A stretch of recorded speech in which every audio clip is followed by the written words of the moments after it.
সেদিন দিদি আর আমি মিলে গিয়েছিলাম একটু বাজার, আমার শাড়ির একটা ব্লাউজ কাটাতে দেওয়া ছিল, তো সেইটাই নিতে গিয়েছিলাম।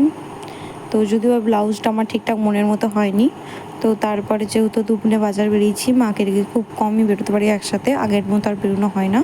তো সেহেতু দিদির পার্লারে একটু ভুরুটা প্লাক করার ছিল, তো সেটা ওরা হচ্ছিলো, তো পার্লারে গিয়েছিলো দিদি। আর এই যে দিদি বসে আছে, আমিও ভিডিও করছিলাম একটু, যে দেখ কীভাবে কী করতে হয়, বারবার দিয়েছে, কেমন ভূতের মতো লাগছে তোকে, দিদির সাথে একটু মজা করছিলাম। তো যাই হোক, দিদি এখানে ভুট প্লাকটা করছিল, আর আমি এখানে বসে বসে অপেক্ষা করছিলাম যে কতক্ষণ হবে। আমি নিচে একদমই পছন্দ করি না, মানে আমি এই যে এগুলো একদম করতেও পারি না, খুব ভয় লাগে। তো যাই হোক, এখানে দিদি হচ্ছে আর আমি এখানে বসে অপেক্ষা করছি।